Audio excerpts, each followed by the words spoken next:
नमस्कार, मैं हूं आपके साथ विशाल कालरा और आज हम बात करेंगे कोच की खोज की। क्या टीम इंडिया को मिलेगा नया गुरु?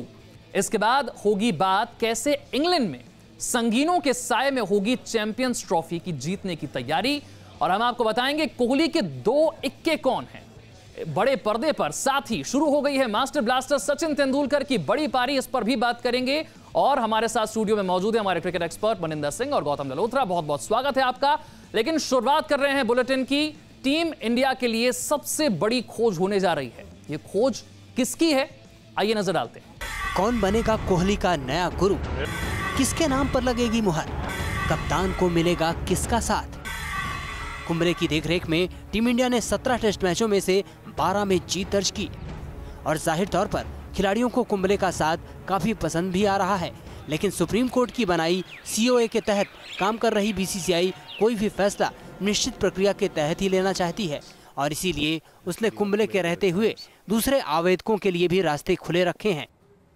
तो क्या कोई नया चेहरा होगा भारतीय टीम का कोच, या फिर अनिल कुंबले को एक बार फिर से मौका मिलेगा? चर्चा शुरू करते हैं। मन्नी सर, ये तो एक प्रोसीजर है, एक प्रक्रिया है जिसका पालन किया जाना जरूरी है, इसीलिए ये किया जा रहा है। लेकिन क्या आपको लगता है कि सिर्फ इतनी ही बात है?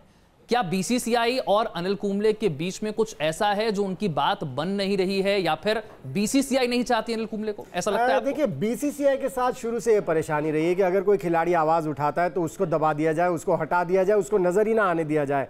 और शायद ये इसीलिए नाराजगी है क्योंकि उन्होंने ये आवाज़ उठाई है कि खिलाड़ियों की जो कॉन्ट्रैक्ट फीस है उसको बढ़ाया जाना चाहिए, जैसे कि बाकी देशों में होता है, ऑस्ट्रेलिया में होता है या इंग्लैंड में होता है, क्योंकि इंडिया बोर्ड के पास इतना पैसा है और क्यों नहीं, और सही आवाज़ उठाई है। यही वजह है कि जो प्लेयर्स एसोसिएशन है, जो बहुत ज़्यादा कोशिश हुई थी कुछ 20 साल पहले, वो बनने नहीं दी BCCI ने, क्योंकि BCCI हमेशा इसको एक चैलेंज समझता है। वो कहता है कि खिलाड़ी हैं या एक्स खिलाड़ी हैं, इनकी आवाज़ नहीं आनी चाहिए, तो इनको हम सब कुछ देंगे। सो वो नाराज़गी है जिसकी वजह से हम ये सब बातें सुन रहे हैं कि अनिल कुंबले को शायद एक कॉन्ट्रैक्ट ना मिले। लेकिन मज़े की बात यह है कि जिस कमेटी ने कॉन्ट्रैक्ट कोच बनाना है, वो उस कमेटी में सचिन तेंदुलकर, VVS लक्ष्मण और सौरव गांगुली। अब मैं देखना चाहूंगा कि होता क्या है इस मीटिंग के बाद। ये बहुत इंटरेस्टिंग हो गया कि BCCI नहीं चाहती अनिल कुंबले आए क्योंकि उन्होंने आवाज उठाई है, लेकिन ये तीनों क्या करते हैं ये देखने वाले। लेकिन 1 साल का जो अब तक कार्यकाल रहा उनका, उसको आप किस तरह से आंकते हैं? नहीं, उसको आंकने की जरूरत ही नहीं। अभी आपने दिखाया 17 में से 12 टेस्ट मैचेस जीते हैं हिंदुस्तान ने। खिलाड़ियों के साथ तालमेल अच्छा होगा तभी आप इस तरह से जीत रहे हैं, तभी इतनी कंसिस्टेंसी है। और आप देखें कोच का काम क्या है। कोच का काम ये नहीं है कि बैट कैसे आ रहा है या बॉल कैसे जा रहा है, हल्की हल्की एडजस्टमेंट्स, व्हील अलाइनमेंट करनी है, लेकिन मेंटली आप किस तरह से तैयार करते हैं खिलाड़ियों को, वो काम है कोच का, और वो बखूबी निभाया अनिल कुंबले ने। उनको हटाने का मतलब ही नहीं बनता, ये बात ही नहीं उठनी चाहिए। हाँ, ये प्रोसीजर के तले बुलाए गए हैं कि आप अपनी अप्लाई कर सकते हैं कोच के लिए, लेकिन अनिल कुंबले ही कोच होने चाहिए इंडियन टीम। गौतम, खिलाड़ियों को जितने पैसे मिल रहे हैं उससे ज्यादा मिलें, कप्तान को कप्तानी करने के लिए इससे ज्यादा पैसे मिलें, और टीम का जब सिलेक्शन हो रहा है तो इसमें कोच का रोल पहले से ज्यादा हो टीम के सिलेक्शन में। क्या यही कारण है कि BCCI शायद खुश नहीं है कुंबले से?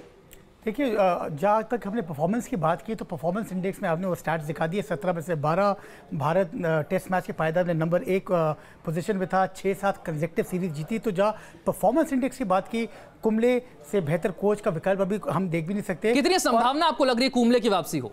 मुझे लगता है एक बहुत स्ट्रॉन्ग कंटेंटर होंगे। जैसे प्रक्रिया की आपने बात की, एक सेट फॉर्मेट होता है, आप अपने एप्लीकेशन दे सकते हैं, अपने नॉमिनेशन दे सकते हैं, और बट करंट अगर आप देखा जाए जो उनका परफॉर्मेंस रहे और टीम के साथ एक कोऑर्डिनेशन भी रहे। और एक और चीज़ मैं इसमें ऐड करना चाहूँगा, कल्चर्स की बात, थोड़ा बहुत इसको मैं एक्सटेंड करूँगा और शायद से मनी सर भी मानेंगे।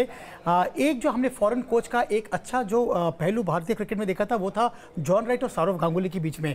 उसके बाद ये बड़ी अटकलें आई थी कि जो एक फॉरेन कोच आते हैं, अगर फॉरेन कोच को भी इसमें शामिल किया गया तो वो कैसे प्लेयर्स के साथ जेल करते हैं। तो करंट जो फॉर्मेट देखा जाए वनडे टेस्ट क्रिकेट की, जो टीम जनरली कोच कर रहे वो अपने जनरली घरेलू क्रिकेटर्स को ही वापस ले रहे। बीच में ये ऑफकोर्स ये आया था, क्या कहते हैं आप फॉरेन कोचेस को लेते थे, तो इसको भी मद्देनजर रखते हुए डोमेस्टिक और अंतर्राष्ट्रीय में कुंबले एक प्रबल दावेदार के रूप में सामने आए। चलिए, प्रक्रिया का पालन हो रहा है, प्रोसीजर का पालन हो रहा है, लेकिन कुंबले अभी भी प्रबल दावेदार हैं। और कोच की खोज के बाद अब बात मैदान पर एक्शन की करते हैं। टीम इंडिया इंग्लैंड में संगीनों के साए में चैंपियंस ट्रॉफी जीतने की तैयारी कर रही है, और इसकी वजह है हाल ही में मैनचेस्टर में हुए धमाके, जिसके बाद इंग्लैंड में सभी टीमों की सुरक्षा बेहद कड़ी कर दी गई है।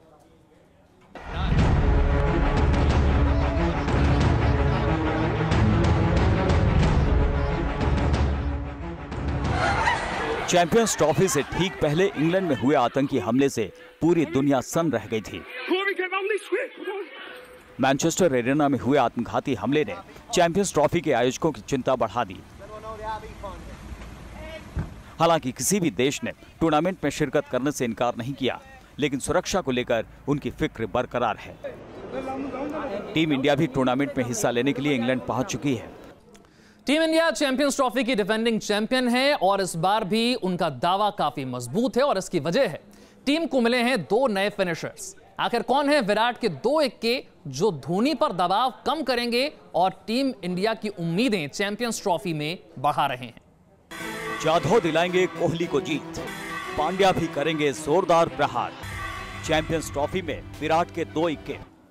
पहले बल्लेबाजी करते हुए आखिरी 10 ओवरों में तेजी से रन बनाने हो, गियर बदलना हो रन बनाते वक्त, या फिर चेज करते वक्त टिक कर खेलना हो और रन बनाने हो, और इसीलिए मैच फिनिशर की जो भूमिका है वो बहुत इंपॉर्टेंट होती है। महेंद्र सिंह धोनी एक बहुत लंबे समय से इस भूमिका को निभाते आए मनी सर, लेकिन महेंद्र सिंह धोनी पर थोड़ा सा दबाव कम करने के लिए हार्दिक पांड्या और केदार जाधव, ये 2 खिलाड़ी ऐसे हैं जो नजर आ रहा है कि आगे चलकर उस भूमिका को बहुत अच्छे से निभा सकते हैं। थोड़ा जल्दी नहीं है ये कह पाना कि ये दोनों वो उस भूमिका में आ सकते हैं मैच फिनिशर्स की।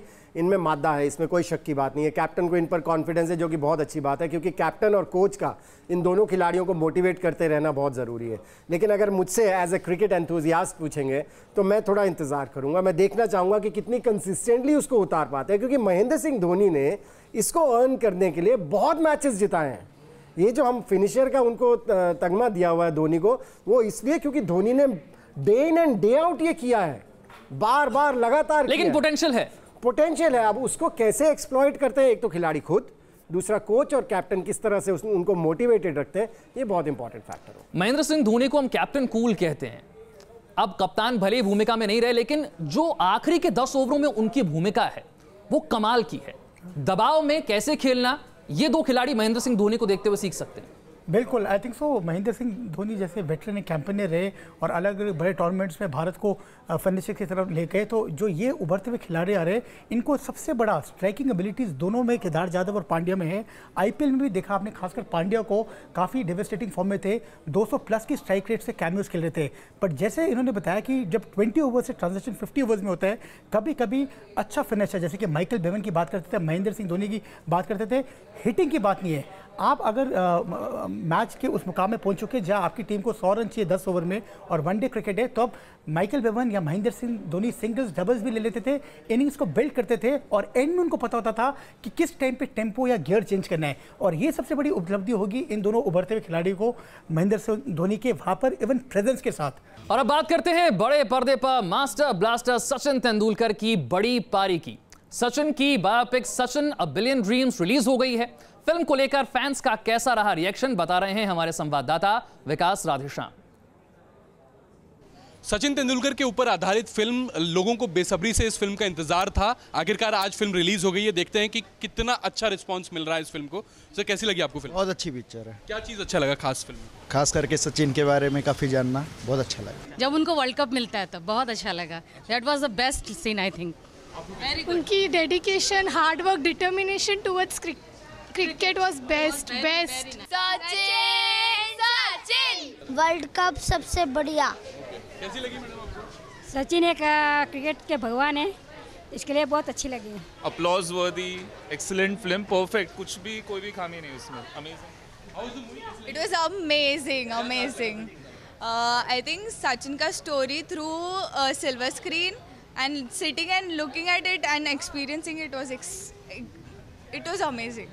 यानी मतलब साफ है, देखिए कुल मिला के जो दर्शक हैं उनको फिल्म बहुत ही अच्छी लगी, और जो सोच थी दर्शकों की कि अगर सचिन तेंदुलकर 70 mm पर आते हैं तो किस तरीके से अपने आप को वो पेश करेंगे, सबसे ज़्यादा वही चीज़ अच्छी लगी। और अगर बात बच्चों की करें तो वो भी, उन्हें भी ये फिल्म काफ़ी इंस्पायर कर गई। वीडियो जर्नलिस्ट सिद्धेश के साथ विकास राधेश्याम, न्यूज़ नेशन, मुंबई।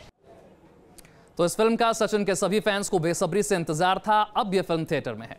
आगे बढ़ते हैं। पालतू तोते की मौत की खबर ने न्यूजीलैंड के क्रिकेटर डग ब्रेसवेल को 100 घंटे समाज सेवा की सजा दिलवा दी।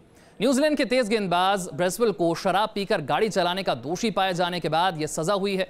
दरअसल उनके पालतू तोते को कुत्ते ने मार दिया, जिससे दुखी होकर उन्होंने काफी शराब पी ली और इस 26 वर्षीय खिलाड़ी को जब पिछले महीने पुलिस ने पकड़ा तो न्यूजीलैंड में शराब पीने की कानूनी सीमा से 3 गुना ज्यादा नशे में थे वो, और 10 साल में उनका शराब पीकर गाड़ी चलाने का यह तीसरा अपराध था। 100 घंटे समाज सेवा करनी होगी द ब्रेसवेल को।